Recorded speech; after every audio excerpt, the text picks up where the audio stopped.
Hello, everybody, and thank you for tuning in to the Liberty Report. With us today is Chris Rossini, our co-host. Chris, good to have you with us.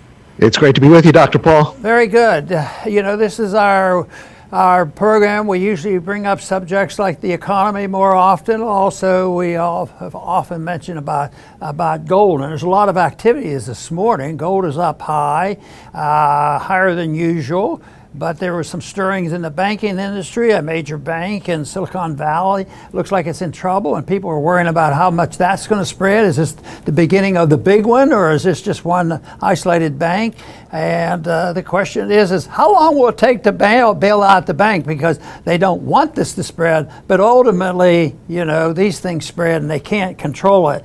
And the thing that the authorities are facing right now is that they don't know what to do with the interest rates, and they're trying to outguess the Fed. But how can you outguess the Fed? They can't even outguess themselves. And what they're doing is the consensus with the Fed now is they need a recession because there's too much inflation, and you have a recession by raising interest rates. But that goes against what they've been saying for a couple of weeks. Well, we could worry about stock markets more than we have to worry about correcting the mistakes they have. So they have indicated, and of course the market has responded to that, and the stocks have been going down sharply, and gold has been going up. So it's still a big issue, and it also reminds me of the fact that we partner with Birch Gold, and they're very interested in the gold issue. And I once again want to mention to our viewers that if you'd like to get some information from Birch Gold, you can, text him at Ron at 9898, and you can get some information. It's free information. Then you can decide from there if you want to get more involved. But I would assume that most of our viewers have an interest in gold, and the big issue is it's going to be around for a while. It's been around a long time, and it has its ups and downs. There's a lot of control and manipulation. That is essentially what governments have done from the beginning of time. They would inflate the currency with diluting the metal. And I see a little bit of that has been done just recently, and they manipulate in a more sophisticated manner in the 20th century what our Fed was in charge of, because we had the reserve currency, and that was we could control the economy with manipulation of interest rates, and we can bring on the good times, and every once in a while they get the bad times, because they won't admit, yes, you artificially lower the interest rates, it fakes it out with the people, the investors and the savers, and they say, wow, this is a good time. The interest rates are low. This is a good time to invest. And of course, that's the creation of the boom. So they're in a crisis too, because they don't know what to do. And I think things will get worse. And the telltale sign is when everybody knows that their dollar has lost a lot more purchasing power, and it's ongoing. So this is the reason we talk a lot about gold, because gold has been used over the many centuries to try to stabilize economies, and it's also been used to rescue economies after the central banks of the world or the governments come and they inflate the currency, they print the money, and they get people to do things they shouldn't be doing. And so I think they're at a crossroads right now. Even today might be a big day in what's going to happen. So if you're looking for more info from Birch Gold, just go to Ron at 989898. And I want to go ahead and thank our viewers, of course, for joining us today. And I think I'm going to have Chris tell you a little bit, because I think he's going to have a little disagreement with this headline on zero hedge. This is not zero hedge's position. This is somebody's opinion, though. It says recession is needed to curb inflation. Well, that reveals a big mistake, because how do they do it? They raise interest rates is what they want to do. And if you have a healthy economy, if it's booming, nobody would say, well, the booming economy, it's going to cause inflation. The truth is if you have a booming economy for free market reasons, interest rates go down and prices go down. Anyway, they've been taught differently for about 50, 60, 70 years about the monetary policy and Keynesianism. So what now? This week, Powell again changed his announcement. Well, it looks like there's going to be a lot of inflation, so we're going to crash the economy and have a recession, because when they're in recession or depression, because people become destitute, prices are going to go down. So it's makes no sense whatsoever. But that is the prevailing attitude in our universities, the prevailing attitude, except for the very few in Washington. It's the prevailing attitude if you want a seat on the Federal Reserve Board. You got to go along with this nonsense. But ultimately, I believe the markets win out. And if there is a requirement for liquidation of debt and a correction in the monetary system, the market eventually is strong enough to prevail. And the best example of that was 1971. The predictions were made for decades. Well, you can't have the Bretton Woods Agreement and give the United States the privilege of printing money forever and fix the ratio at $35 an ounce of gold. And everybody knew it wouldn't work. And then in 1971, the whole thing collapsed. But it wasn't because the government decided on today we're going to have a collapse. But Nixon realized something had to be done. But what they were admitting to was the market won the battle and said you can't get away with the fraud any longer. And it's been continuous. There's just different stages of it. So we'll try our best to deal with the stages right now that they're working hard to give us a recession, because that's going to solve the problem with inflation. Well, that's not going to happen. Chris. Right, Dr. Paul. As we all know, government likes to spend money that doesn't have. I mean, I think Biden is proposing a $6+ trillion budget. They don't have this money. They're $31 trillion in debt. So what happens is the Fed usually will create money out of thin air for the government to then spend. And when this happens, this creates a artificial economy. It's a boom. It's action. It looks like things are happening. People are making money, but it's fake. So a recession is what cures the fake. The businesses that shouldn't have been started are closed. The buildings that shouldn't have been built are have to be used in other ways. So unfortunately, people think the recession is the bad part. The bad part is when government spends money it doesn't have that the Fed creates. The recession is the cure to it. But they don't want recession. Some people even say we shouldn't even have them. That the fake should last forever. I believe Janet Yellen said we wouldn't even see a financial crisis in our lifetimes. Well, look, we're on the cusp of one, and she's a Treasury Secretary. So, people have been taught the backwards way, and the only way to fix this problem, is to let the recession occur, so all the bad investments and debts, are liquidated, and the only permanent fix is to get rid of the Federal Reserve. Very good. A long time ago, when I was first started reading this and the argument about inflation, and they wanted just to talk about prices going up, and that's what you have to deal with, and you deal with that by manipulating the economy, giving recessions when you think prices are too high, and this sort of thing. So I always thought that this was just a semantics problem. Why don't you just clarify? You talk about, the price is going up for certain reasons, or the economy has to go down. But none of this stuff, is what is acceptable.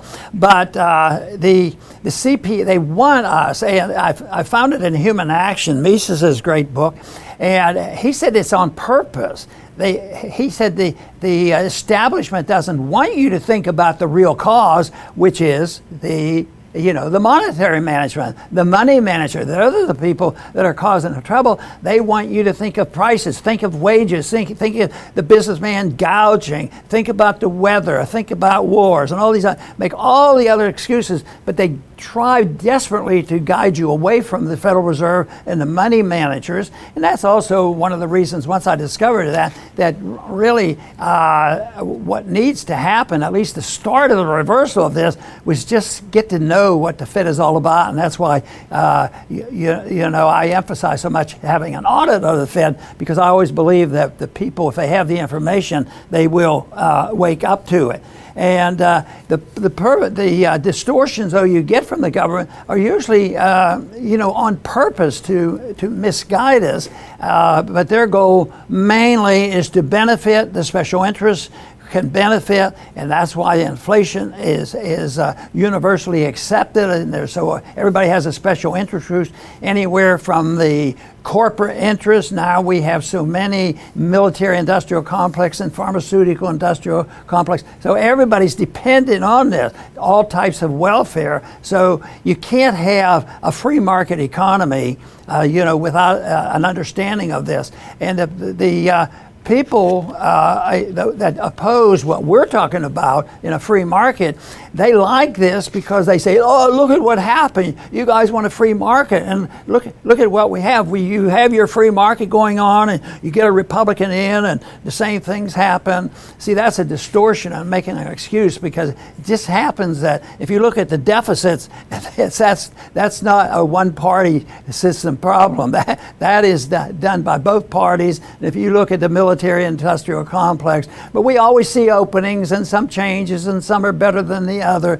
But basically, it is an issue of how can we, introduce and convince a whole generation of people, and compete with the manipulation and the brainwashing they get at their universities and through everything that is government, all the regulations that they manipulate. That is a job, and that's one of the things that we try to do here at the Liberty Report, is get the information where people know why, if the market says you have to have liquidation of debt or things won't recover, yeah, it sounds like bad news, but it's really good news. We know what the problem is, you know what you have to do, and we know it's limited. It's sort of like somebody comes in to see the doctor, and the doctor says, you have a really bad disease and you have to have a major surgery.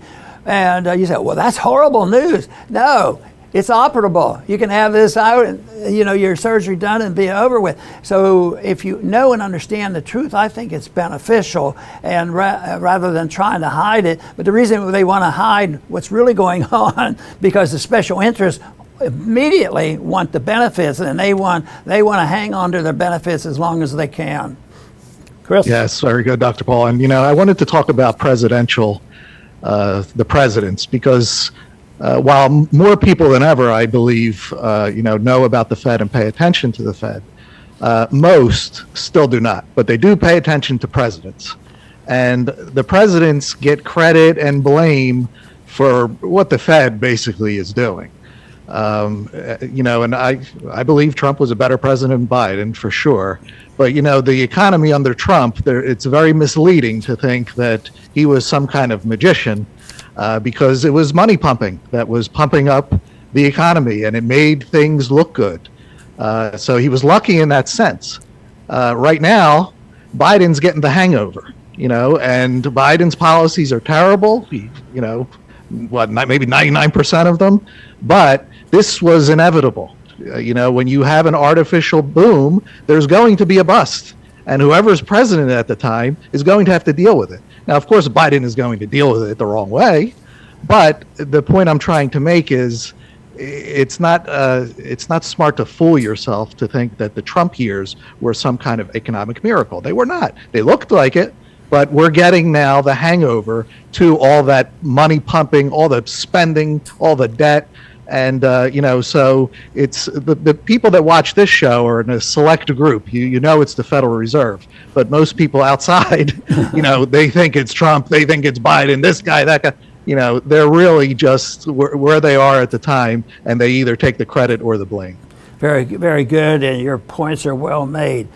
Powell was really in action this week and making the warnings, and he's going to get his recession, it looks like, because it's inevitable. It's just when it's going to start and how bad it'll be and how long it's going to last. But he was arguing that we're looking at the figures, we watch and think, and it looks like there's strong economic activity, which should be questioned because I personally don't trust most of the statistics that they give us because it's always a manipulation. But he's warning this, and then of course he sent the message out: if it's coming, economic activity too strong that we want, so we're going to have to raise interest rates. And look at what it did to the market, and will continue to do. But tomorrow they may come up with a magic pill and convince enough of the investors. Well, we'll shift gears, Gon. Maybe they're going to keep this thing going for another year or so. Who knows? But the inflationists aren't going to give up very easily. But there was another clip in the news, Chris, that I found fascinating. And this was on Anti-War by Dave DeCamp, who's one of our favorite people to follow. And the headline is: Zelensky, BlackRock CEO agreed to coordinate on Ukraine's reconstruction. What? I thought we just spent billions and billions of dollars tearing the place up, paying for all this bomb. But I've noticed that over the years, and when I was voting against the spending of the bombing, I say, who knows? Before you know it, we'll be paying for the repairs. It happens almost always, so we end up, getting hit twice. But at this meeting, it was estimated that, Zelensky is not bashful. Did you ever notice that? He just comes out, I need some money. How about $100 billion or a couple $100 billion? Well, this one is. The World Bank has given them a hint on what to do, has estimated rebuilding Ukraine will cost $525 billion or up to $630 billion. They don't know, but they're throwing those figures out. And if you don't do that, you're a promoter of terrorism and World War III. So you have to go along with that. Now, I found it interesting because BlackRock is run by Larry Fink, and he is a champion, at least when he can get away with it, with ESG investing. You make your investments not for investment reasons. You take the malinvestment that goes on anyway just because of the interest rates and the system we have, and then they add on this, that what we do is we're very much aware of the social climate and the environmentalism and all the governance and how you can present and provide for great government. So they'll go with ESG investments. And I got to thinking, how is that going to help that when they're rebuilding from a war that we paid for, essentially? But no, they're going to add that factor in, and the guide will be to get the people to respond favorably because, oh boy, yeah, this is good. We're going to do it the right way, and we're going to protect the environment. It is so much nonsense that I've in my own mind decided what we need is a lot less government protection of our environment and a lot more private property rights, where the property owner takes care of the rights and don't get punished if they do something that helps their property. In this day and age, if you defend your property from a horde of thugs coming in and tearing your place up and robbing you, if you just hold a gun up and don't do anything and say, get out of my place, the thugs get out, they get money and rewards when they go to court, and then the owners can get arrested for holding up a gun.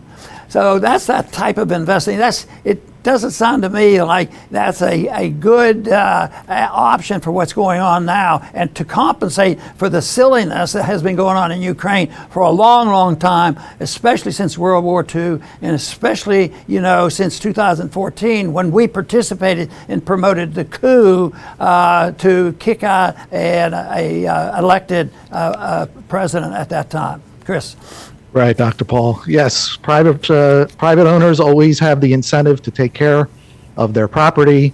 The biggest polluters in the world, even today, is the U.S. government with the military empire. They are the biggest polluter, yet they want to tell us how to not pollute the earth, I guess. So they're the ones that are going to tell us.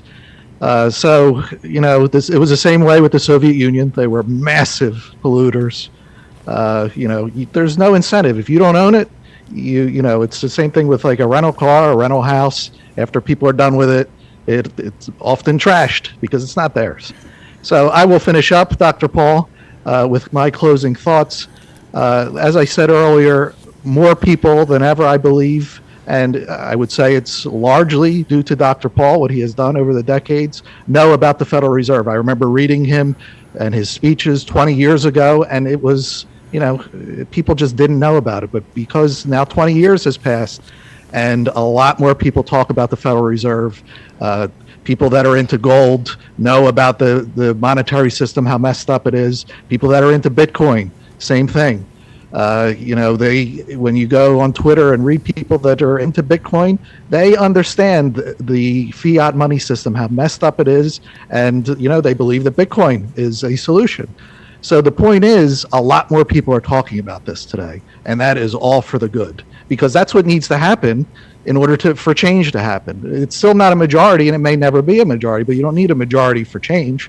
Change is made by minorities that are strong enough.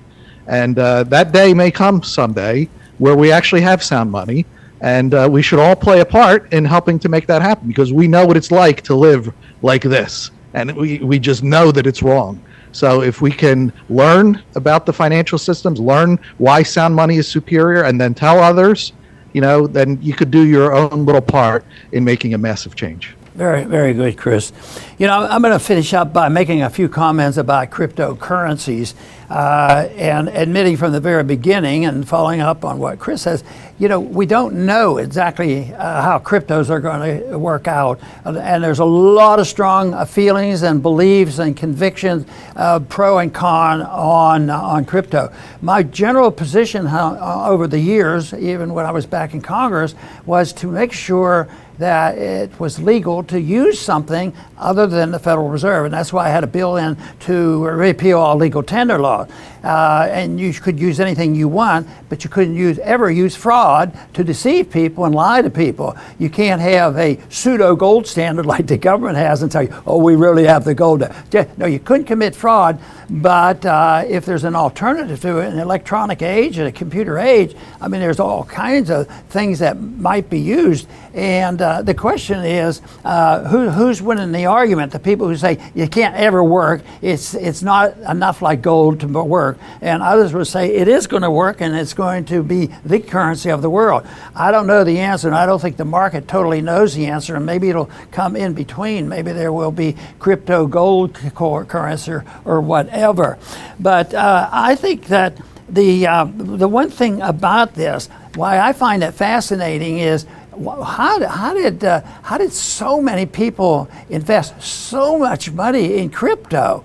And I think for two reasons. You know, we've inflated like crazy, in the last 10 years with monetary inflation. So there's tremendous money out there, and with the interest rates lower than they should be, you get malinvestment, and that's what we talk about a whole lot. People make mistakes, and they might build too many houses and too many hotels and too many cars, and then you have too much debt, and then you have to have the correction.